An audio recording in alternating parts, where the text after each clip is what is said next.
Hello everyone, we are here at NCTE 2015 in Minneapolis, Minnesota, and I'm here, I'm Beth Sham, I'm the social media coordinator for NCTE, and we are here with Margarita Engle, who is an author, and she's going to talk a little bit about her writing and her writing life. And so my first question to you, Margarita, is you're Cuban American, and you write a lot about the land of your heritage in your books. Where does that passion come from? Well, as a child, I was able to spend summers in Cuba with my extended family. My mother is Cuban and my father is American. I was born and raised in California, but I was able to go back and forth because this was before the missile crisis, when travel was suddenly cut off.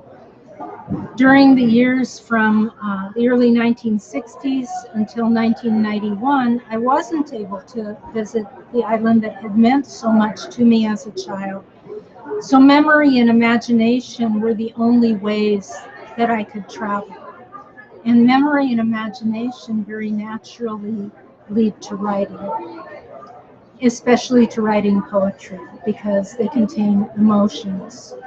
Now I can travel to Cuba as often as I want, but I never lost the habit of imagining. And I hope that young readers will find something universal in stories about history and hope.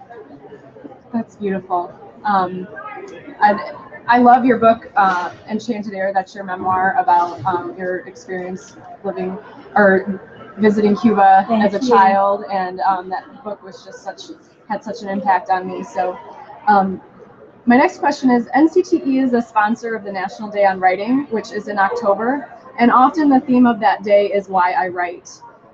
So that's getting people to look at their own reasons and purposes for writing. How would you answer that question? Why do you write? I write to explore. I need to learn.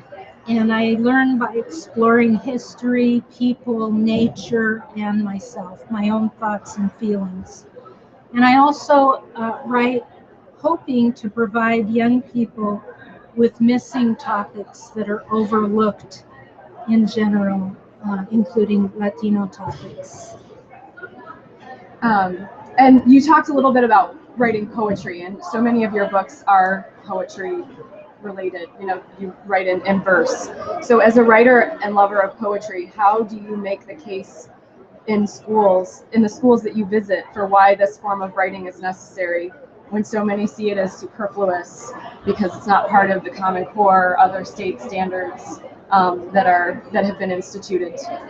I don't feel like I should have to defend poetry, but poetry is sort of the poor stepchild of publishing. And yet, if you look at last year, both the National Book Award and Newbery Award were a verse memoir and a verse novel. So hopefully that will change. But basically, I feel like poetry makes people happy. Poetry makes me happy.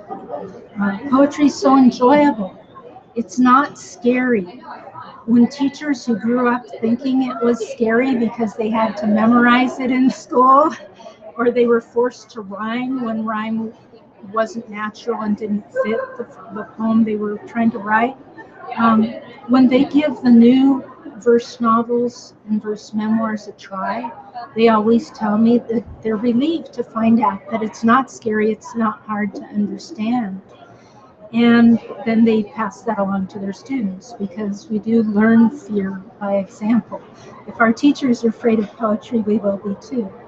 But poetry helps us express thoughts and emotions that the rest of the educational system might tend to ignore. So that you might have a room full of students who are believed to be reluctant readers, and yet when I Skype with a reluctant reader class, a teenager will pull a poem out of his pocket and read it to me that he wrote, and his teacher didn't even know he could read. And it could be a very personal poem, about a breakup with the girl, and it's amazing that he would do that in front of his classmates. It's like once he's given the chance to express himself in a way that's relevant for his immediate life and his emotions that can open a door. And teenagers in particular, and from, younger ages too, they're bursting with emotions, and poetry is such a safe place for them to put them. And when I write about history, I feel like poetry is a way of time traveling. When it's written in the present tense, it invites a reader to experience very personally how it felt to live in that time and place. It's an interactive experience. Those line breaks and the pauses between poems are a chance for the student to bring their own thoughts and feelings into the story. Poetry is often described as specialized, and I find that really strange, because it's not. It's so basic and so essential and so ancient. It's a link to the way storytelling would have been in ancient times, rhythmic and musical. Wow. You were mesmerizing me there. I was just that was amazing. What you said about novels in verse and about the fear of teachers and poetry, I think that's so true, because I used to be one of those teachers who was afraid of poetry. And then I started reading novels in verse.